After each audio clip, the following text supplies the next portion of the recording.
ప్రతిరోజు మరి స్వాధ్యాయానికి కారుణ్య సమూహంలో మహానుభావుల సత్యవాక్కుల యొక్క స్వాధ్యాయానికి చక్కటి స్వాగతం.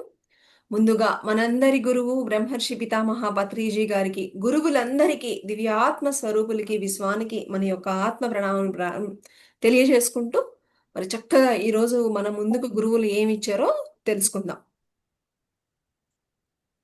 పత్రి సార్, సమయం అన్నది ఎంతో విలువైనటువంటి సంపద. ఆ సమయాన్ని శ్రద్ధగా గనక ఉపయోగించుకుంటే అదే తపస్సు అవుతుంది. దాని నుంచే మనకి దివ్య జ్ఞాన ప్రకాశము ఉదయిస్తుంది. ఎంత బాగా చెప్తున్నారు చూడండి పత్రి సార్. సమయం ఎంత ఇంపార్టెంట్ అనేది మనకు చెప్తున్నారు. ఆ సమయాన్ని ఎంత శ్రద్ధతో మనము ఎంత సిన్సియర్గా ఎంత బాగా వినియోగించుకుంటే అదే ఒక తపస్సు లాంటిది. అందులో నుంచే మనం ఎన్నో విషయాలు తెలుసుకుంటూ రోజు రోజుకి ఒక చక్కటి ఎన్లైట్మెంట్ స్టేట్ లెవెల్స్ని పెంచుకుంటూ ఉంటాము. కాబట్టి సమయాన్ని మనం ఎంత బాగా వినియోగించుకుంటున్నాము అని మనల్ని అలర్ట్ చేస్తున్నారు మన పత్రిజీ. కనుక సమయాన్ని మనం ఎప్పుడూ వృధా చేసుకోకూడదు. ప్రతి క్షణాన్ని సద్వినియోగం చేసుకోవాలి. సమయాన్ని వృధా చేసుకునేవారు మూర్ఖాత్మ. అయితే సమయాన్ని సద్వినియోగం చేసుకునేవారు ఆత్మజ్ఞాని అవుతారు. ఇది మై డియర్ ఫ్రెండ్స్. సార్ చూసారా ఎంత సింపుల్గా చెప్పేశారో. ఎవరైతే సమయాన్ని అంటే ఏమాత్రము ఎరుక లేకుండా టైం అంతా వేస్ట్ చేస్తూ ఉంటారో వాళ్ళు ఏంటి అంటే మూర్ఖపు ఆత్మలు. అంటే ఏమీ తెలియనటువంటి అప్పుడే వచ్చినటువంటి ఆత్మలు ఎలా ఉంటాయి? అజ్ఞానం. ఆ అజ్ఞానము వాళ్ళని అలాగా మూర్ఖత్వం వైపు నడిపిస్తూ ఉంటుందన్నమాట.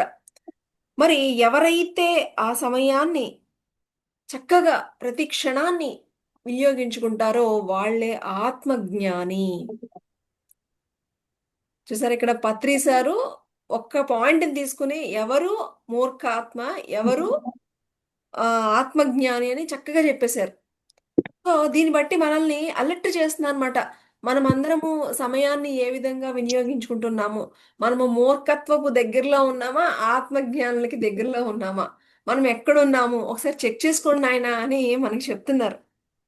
మూర్ఖులు మాటలు పట్టించుకుంటూ సమయాన్ని వృధా చేసుకునేవాడు మూర్ఖుడు అయితే. అయితే అవివేకుల మాటలు పట్టించుకుంటూ సమయాన్ని వృధా చేసుకునేవాడు అవివేకి అవుతాడు.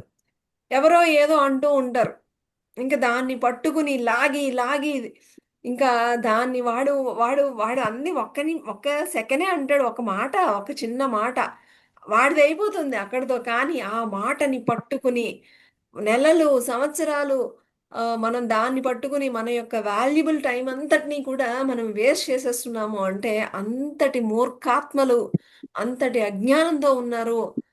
మీ సమయాన్ని మరి ఈ విధంగా మరి ఎక్కడమన్నా మీరు ఎవరో ఏదో అన్నారు, వాళ్ళ యొక్క స్థితిని బట్టి ఏదో అన్నారని అది ఇవేమీ తెలియక దాన్ని పట్టుకుని భోజనాలు చేయకుండా ఆ మాట మిమ్మల్ని బాధ పెట్టిందని చెప్పేసి మీ పనులన్నీ కూడా వేస్ట్ చేసుకుంటూ మీ టైంని వేస్ట్ చేసుకుంటున్నారా చెక్ చేసుకోండి అని చెప్తున్నారు. పండితుల మాటలు పట్టించుకునేవారు పండితులు అయితే జ్ఞానుల మాటలు పట్టించుకునేవాడు జ్ఞాని అవుతాడు. విజ్ఞానుల మాటలు పట్టించుకునేవాడు విజ్ఞాని అయితే ప్రజ్ఞానుల మాటలు పట్టించుకునేవారు ప్రజ్ఞాని అవుతారు. ఇలాగా ఎవరి మాటలు పట్టించుకోవాలో తెలుసుకుని మరి వాళ్ళ మాటలను మనము అర్థం చేసుకుంటూ వివేకంతో వెళ్తే ఆ వివేకమే మనల్ని దివ్య జ్ఞాన ప్రకాశం వైపు నడిపిస్తూ ఉంటుంది. సో మనం చెక్ చేసుకోమంటున్నారు. మనము ఎలాంటి స్థితిలో ఒక ఆత్మ రకరకాల స్థితిలో ఉంటుంది. ఒకళ్ళు పండితులు ఓన్లీ వల్లె వేస్తూ ఉంటారు. పండితులు వాళ్ళు ఏమి ఆచరించకుండా జస్ట్ చదివిని చెప్తూ ఉంటారు అనమాట. సో మనం పండితుల మాటలు వింటున్నామా, లేకపోతే అసలు ఏమీ తెలియనటువంటి అజ్ఞానంతో ఉన్న వాళ్ళు మాట్లాడాలి ఏదో అన్నారని అదే పట్టుకుని మనం టైం అంతా వేస్ట్ చేసుకుంటున్నామా, లేకపోతే ఒక బ్రహ్మజ్ఞాని పంటలు పట్టుకుని చక్కగా మనం వాటిని ఆచరిస్తున్నామా? లేకపోతే అంటే ఒక ఆత్మ అనేక స్థితుల్లో ఉంటుంది. సో ఎవరి స్థితిలో ఉన్నటువంటి ఎవరి మాటలు మనం పట్టించుకుని ఫాలో అవుతున్నామో మీరు చెక్ చేసుకోండి. సో మీరు మీరు ఒకానొక బ్రహ్మజ్ఞాని మాటలు వింటూ గనక మీరు వెళ్ళగలిగినట్లయితే మీరు కూడా బ్రహ్మజ్ఞాని అవుతారు. కాదు, నేను మూర్ఖులు ఏమీ తెలియనటువంటి ఆ మూర్ఖాత్మ మాటలు పట్టుకుని నా టైం అంతా వేస్ట్ చేసుకుంటే మీరు కూడా మూర్ఖత్వంలోకి వెళ్ళిపోతారు అని సమయం గురించి ఎంత అద్భుతంగా చెప్తున్నారో మన పత్రిజీ. ఇలాగా ఎవ్వరి మాటలు పట్టించుకోవాలో తెలుసుకుని మసులుకోవడమే మన యొక్క వివేకం. సో మీరు ఎవరి మాటలు వింటున్నారు? అజ్ఞానుల మాటలు వింటున్నారా? జ్ఞానుల మాట వింటున్నారా? బ్రహ్మజ్ఞానుల మాటలు వింటున్నారా? సో అది మన యొక్క వివేకాంతోకి ముడిపడి ఉంది అని చెప్తున్నారు. సో అప్పుడే అవసరం లేని దగ్గర మాటలను నీలకంఠుడిలాగా గొంతులోనే బంధించుకోగలుగుతూ ఉంటాం. ఈ యొక్క జ్ఞానం ఉంటే గనక ఇప్పుడు ఎవరో ఏదో అన్నారు అంటే మనకు వెంటనే రియలైజేషన్ కలగాలి. వాడికి ఏమీ తెలీదు. వాడికి ఏదో తెలియక ఏదో అన్నాడు. సో దాన్ని మనం లైట్‌గా తీసుకొని వదిలేయాలి. కాదు. ఒక బ్రహ్మజ్ఞాని ఒక మాట అన్నాడంటే, ఆ మాట ఎంతో విలువైంది. అమ్మో! ఒక బ్రహ్మజ్ఞాని ఒక మాట అన్నాడు ఒక మాట మనకి చెప్పారు అంటే గనక, దానిని సీరియస్‌గా తీసుకొని మన జీవితంలో ఇంప్లిమెంట్ చేస్తున్నామా? అది అది చాలా ఇంపార్టెంట్. సో, మీరు ఎదుటి వాళ్ళు ఎలాంటి వారితో మీరు మాట్లాడుతున్నారు? ఒక ఆత్మజ్ఞానితో మాట్లాడుతున్నారా? బ్రహ్మజ్ఞానితో మాట్లాడుతున్నారా? ఎలాంటి స్థితిలో ఉన్న వాళ్ళతో మీరు మాట్లాడుతున్నారు చెక్ చేసుకోండి. క్షీరసాగర మదనంలో బయటికి వచ్చిన హాలాహలాన్ని శివుడు తన కంఠంలోనే బంధించుకుని నీలకంఠుడయ్యాడు. దానివల్ల అతడికి కొంత అసౌకర్యం కలిగి ఉండవచ్చు. కానీ ఆ హాలాహలం బయటికి వస్తే అందరికీ చెడు చేస్తుంది కనుక అతడు దాన్ని భరిస్తూ మరి తన కంఠంలోనే ఉంచుకున్నాడు. ఇలాగే మరి చెడు ఎన్నో వింటూ ఉంటాం. ప్రతిరోజు కూడా మనము అనేక సమయాలలో, అనేక సందర్భాల్లో ఎన్నో మాటలు ఎందుకంటే మనము ఈ భూలోకంలో అన్ని రకాల స్థితులున్న వాళ్ళు కలిసి ఉంటారు. ఇప్పుడు మీరు హయ్యర్ వరల్డ్స్‌కి వెళ్లారనుకోండి. అక్కడ ఒక ఫ్రీక్వెన్సీ ఉన్న వాళ్ళందరూ ఒక చోట ఉంటారు. ఇంకా హయ్యర్ ఫ్రీక్వెన్సీ ఉన్న వాళ్ళందరూ ఆ లోకంలో ఉంటారు. కానీ ఇది భూలోకం. ఈ భూలోకంలో మూర్ఖులు ఒక చోటే ఉంటారు. వివేకులు ఒక చోటే ఉంటారు. జ్ఞానులు ఒక చోటే ఉంటారు. అజ్ఞానులు అందరూ కలిసి మెలిసి ఉంటారు. అజ్ఞానులు మూర్ఖులు. సో, ఇలాంటి పరిస్థితులలో మీరు మూర్ఖులు చెప్పిన మాటలు దాన్ని మీరు తీసుకొని ఇంకో 10 మందికి చెప్పి, వాళ్ళని గూడా ఆ మూర్ఖత్వంలోకి దింపి, వాళ్ళని గూడా అజ్ఞానంలోకి నడిపిస్తారా? లేకపోతే ఒకానొక జ్ఞానిగా ఆ మూర్ఖపు మాటలు ఇలాంటి మాటలు అసలు మనం మాట్లాడకూడదు. వినేసి ఏ విధంగా అయితే శివుడు తన కంఠంలోనే దాచుకున్నారో అలాగే మనం గూడా ఆ మూర్ఖత్వపు మాటలు విని మన దగ్గర దాచుకుని ఎక్కడా బయటకి కూడా రాకుండా చక్కగా మనం ఉన్నామా? మనమే నీలకంఠుడు మనం కూడా ఆ విధంగా ఒక శివుడు ఎలాగైతే ఆ యొక్క విషాన్ని ఎలాగైతే బయటకు కూడా వెళ్ళకుండా అలాగే తనలో ఉంచకుండా ఎలాగైతే నీ కంఠంలో ఎలాగైతే ఎవ్వరికి తనకి అలాగే ఇతరులకి కూడా ఎలాగైతే ఏ విధమైనటువంటి బాధ లేకుండా ఎలాగైతే మరి ఒక శివుడు ఏ విధంగా ఒక హాలాహలాన్ని తీసుకున్నాడో అలాగా ఒక మన యొక్క జ్ఞానంతో ఎవరి మాటల నుంచి ఏమొస్తున్నాయి అది ఎవరికి ఉపయోగము ఎవరితో ఎంతవరకు మాట్లాడాలి అనేది తెలుసుకుని మన సమయాన్ని కేటాయించడం అనేది చాలా చాలా ఇంపార్టెంట్ అని పత్రి సార్ చెప్తున్నారు. దాన్ని లోపలికి మింగను లేదు. అలాగే బయటికి ఎలాగైతే శివుడు ఎలాగైతే బయటికి వెళ్ళలేదో అలాగే మింగలేదు.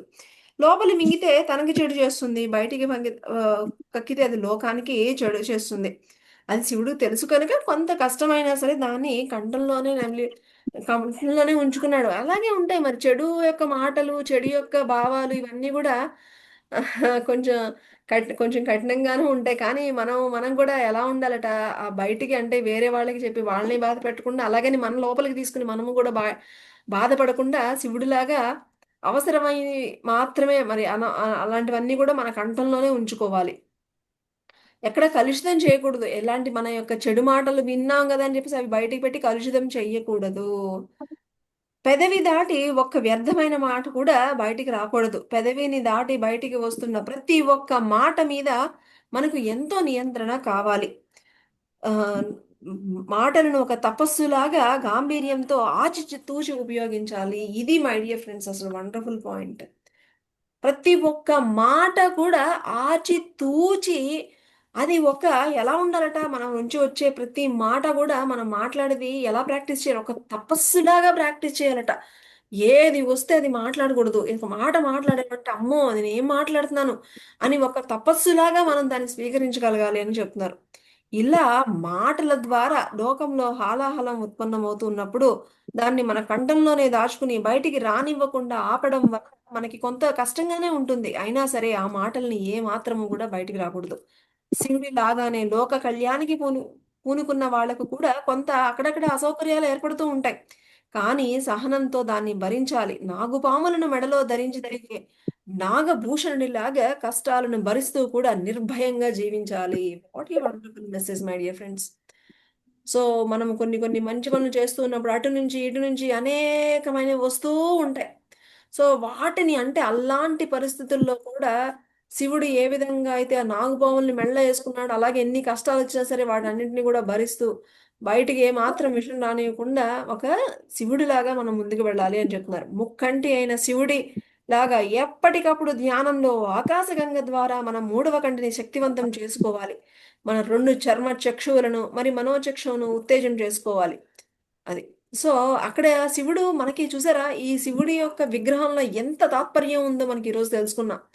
సో ఆ శివుడు ఎప్పుడు కూడా ఆ పైన గంగా మాత ఎప్పుడు ప్రవహిస్తూ ఉంటుంది అంటే, మనలో కూడా ఒక శివుడు అయితే కనుక మనం కూడా ఎప్పుడు చక్కగా ఆ ధ్యానంతో ఆ ధ్యాన శక్తిని, ఆకాశ గంగని, ఆ కాస్మిక్ ఎనర్జీని ఎప్పటికప్పుడు తీసుకుంటూ, ఎలాంటి కష్టాలు వచ్చినప్పటికీ, ఎలాంటి కష్టాల్లో ఉన్నప్పటికీ కూడా శివుడు చూడండి ఆ నాగు పాముల దగ్గర ఉన్నప్పటికీ కూడా ఆ హాలాహలం తాగవలసి వచ్చినప్పటికీ కూడా అటు ఆయనకి కష్టం కలిగించుకోకుండా, అలాగే ఇతరులకి కష్టం కలిగించుకోకుండా ఏ విధంగా అయితే ఉన్నాడో ఆ విధంగా మనకి ఎన్ని కష్టాలు ఇతరులు వచ్చినప్పటికీ కూడా అవి బయటికి వెళ్తే వాళ్ళని విషపూరితం చేయకుండా, అలాని మనం కూడా తీసుకోకుండా అంతలా ఉండాలి.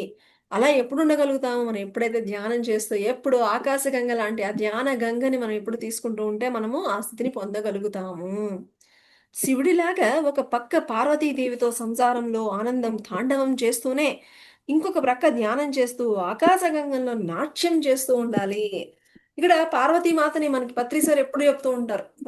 పార్వతీ మాత అంటే గనుక ఈ ఫిజికల్ వరల్డ్ లో ఉన్నటువంటి అన్ని అన్నమాట. అన్ని ఇటు ఇవి ఎంజాయ్ చేస్తూ ఉండాలి. అటు గంగాదేవి నుంచి ఆ కాస్మిక్ కంటికి కనిపించినటువంటి ఆ ఎనర్జీని కూడా మనం తీసుకుంటూ ఉండాలి. ఈ విధంగా ఎవరైతే మరి ఒక వారి యొక్క జీవితాన్ని మలుచుకుంటారో వాళ్ళే శివుళ్ళు అని ఎంత బాగా చెప్పారు పత్రి సార్ కాకపోతే. దీనివల్ల మరి ఇంత చక్కటి జ్ఞానాన్ని ఇంత సులభంగా అందించిన మన బ్రహ్మర్షి పితామహ పత్రిజీకి ఎంత కృతజ్ఞతలు చెప్పినా తప్పే మై డియర్ ఫ్రెండ్స్. సో హృదయపూర్వకంగా ఈ చక్కటి కాన్సెప్ట్ కి మరి ఈ జ్ఞానాన్ని అందించి మరి మనకి అందిస్తున్నటువంటి మరి మన పిఎస్ఎస్ఎం టీమ్కి కూడా మరొక్కసారి కృతజ్ఞతలు తెలుపుకుంటూ తిరిగి రేపటి స్వాధ్యాయంలో మరింత చక్కటి కాన్సెప్ట్స్ తో కలుసుకుందాం. Thank you.